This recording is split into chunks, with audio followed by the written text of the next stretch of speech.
দেখুন, পরিস্থিতি যেদিকে এগুচ্ছে, রাষ্ট্রপতি শাসনের মধ্যে দিয়েই নির্বাচন ছাড়া আর কোনো সম্ভাবনা থাকছে না বলেই ওয়াকিবহল সূত্রের খবর। তার কারণ আপনাদের সামনে আমি আজকে ব্যাখ্যা করব, কিন্তু তার আগে দেখাবো আপনাদের সামনে। দেখতে পাচ্ছেন পশ্চিমবঙ্গের বিধানসভা ভোটে বিজেপি জিতবে, তারাবো প্রত্যেক অনুপ্রবেশকারীকে বিহারে গিয়ে ঘোষণা প্রত্যয়ী শাহের। দেখুন, রাজ্য থেকে তারাবো তৃণমূলকে ঘোষণা করা এক জিনিস, আর পড়শি রাজ্য থেকে অন্য একটি রাজ্যের বিরুদ্ধে বলা সেটা অন্য জিনিস। তার কারণ অমিত শাহ সহ গোটা ভারত মনে করছে পশ্চিমবঙ্গ এই মুহূর্তে ভারতের জন্য বিপজ্জনক হয়ে গিয়েছে পশ্চিমবঙ্গের সরকার।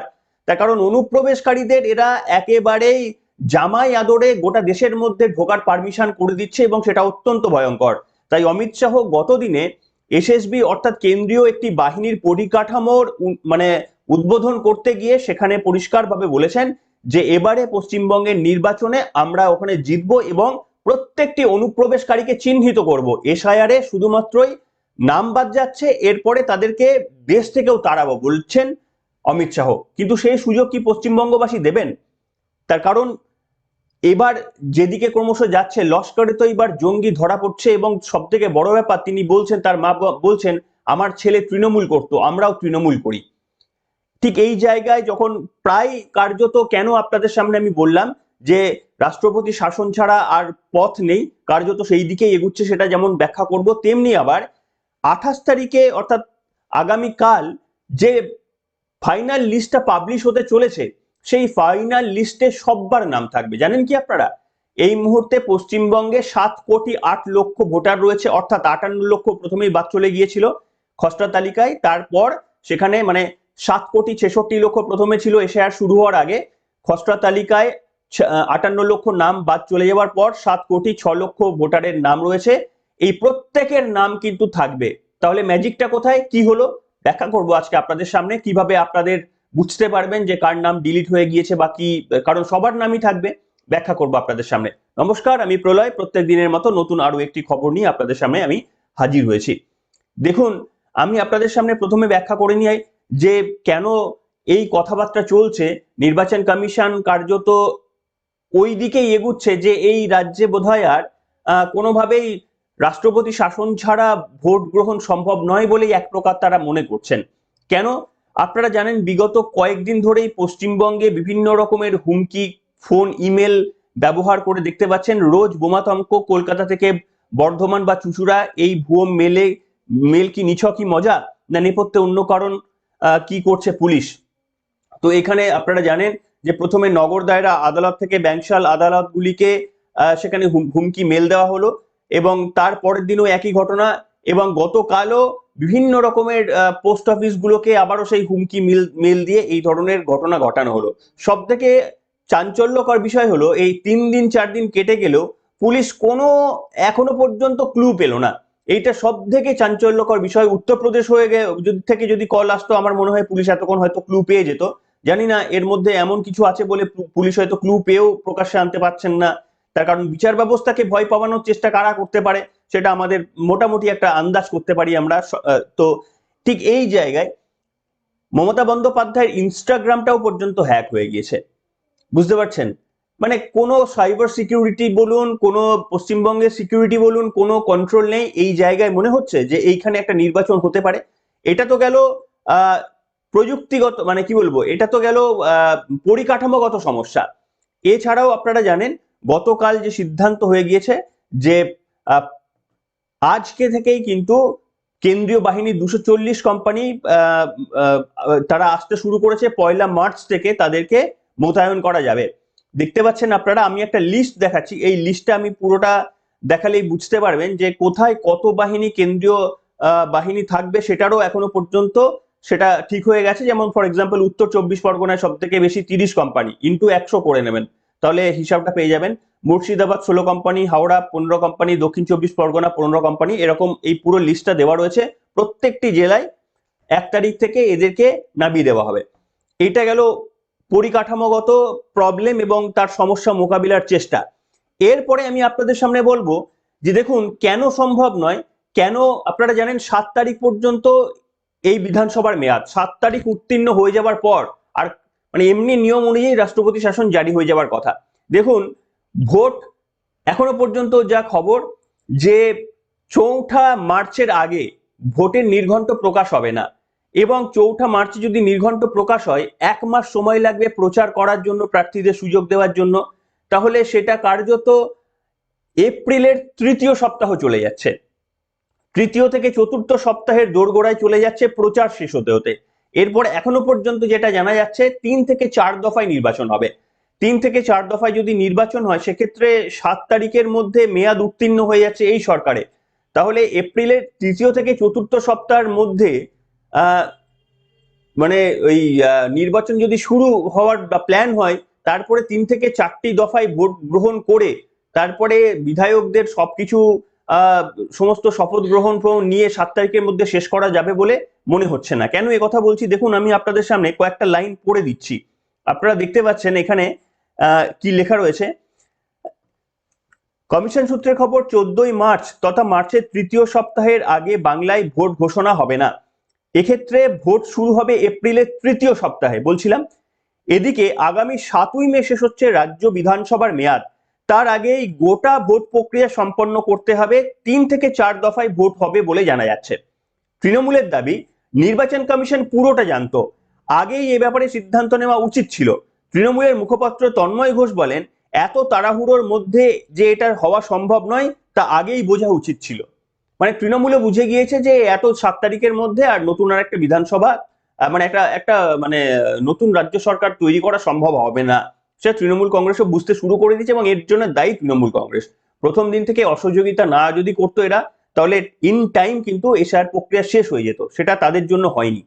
ঠিক এইখানে আমি এবার আপনাদের সামনে বলবো একটা অত্যন্ত গুরুত্বপূর্ণ, আপনাদের সকলের নজরে রয়েছে যে 28 তারিখে কি হয়। খুব স্বাভাবিক ব্যাপার, সকলেরই চিন্তা অল্প বিস্তর সবারই আছে। আমরা যেমন চাই যে বাংলাদেশিদের নাম বাদ যাক, তেমনি আবার যারা প্রকৃত ভারতবাসী, সে হিন্দু মুসলমান যেই হোক না কেন, তাদের সবার নাম তো থাকা উচিত, অন্তত যারা দীর্ঘদিন ধরে ভারতবর্ষে থাকছেন, মানে বাপ ঠাকুরদাও জন্মেছেন এখানে।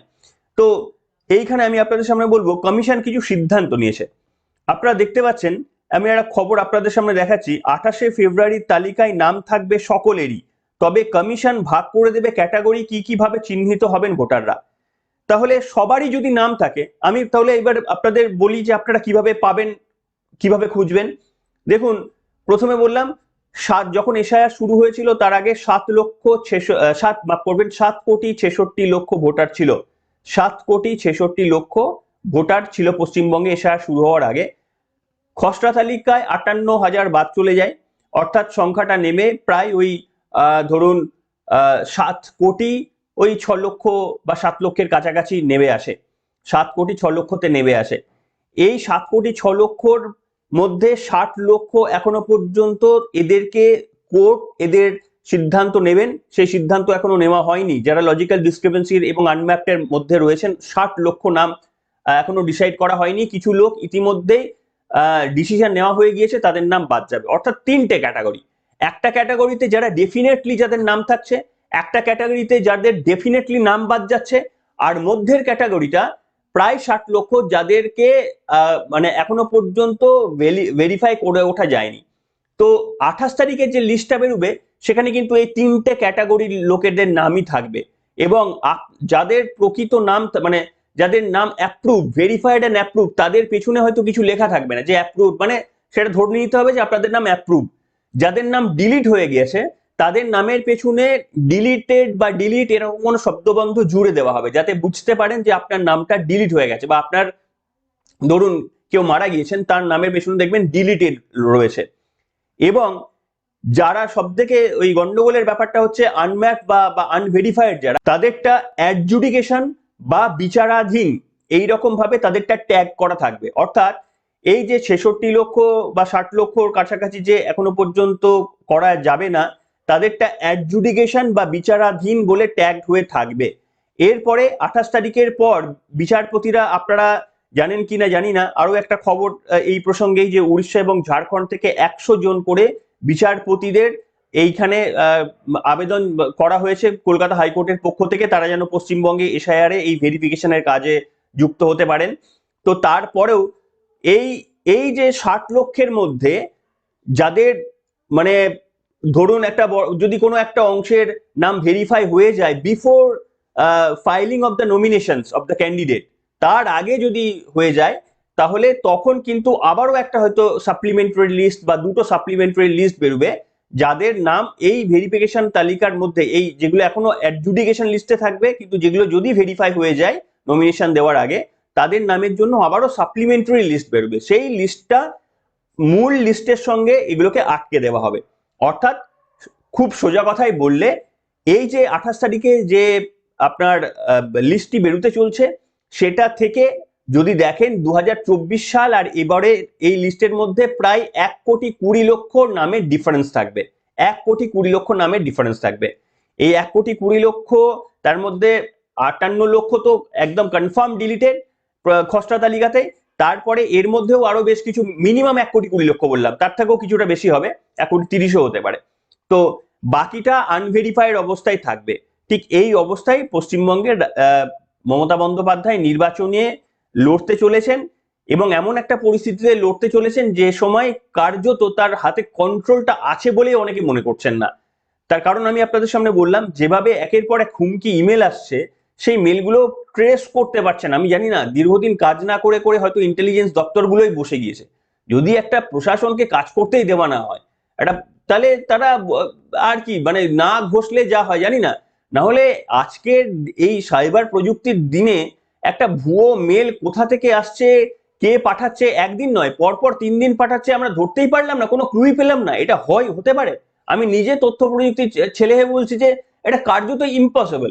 হ্যাঁ, কিছু ভার্চুয়াল প্রাইভেট নেটওয়ার্ক ব্যবহার করে কিংবা মাস্কিং করে কিংবা আপনার আইপি কে হাইড করে বিভিন্ন রকম করা যায়, কিন্তু তার সত্ত্বেও সেগুলোকে ট্রেসেবল, এখন প্রযুক্তি এতটাই উন্নত হয়েছে, সেগুলোকে ট্রেসেবল অন্তত কাছাকাছি লোকেশনসটাকে বোঝা যায়। কিন্তু রাজ্য পুলিশ মানে সাইবার দপ্তর যদি সেটিও করতে না পারে, কিছু বলার নেই, বা হয়তো করছে তারা বলছে না। যদি নামগুলো উত্তরপ্রদেশ থেকে হতো, গুজরাট থেকে যদি হুমকি মেল আসতো, হয়তো তারা বলে দিতেন, কে জানে।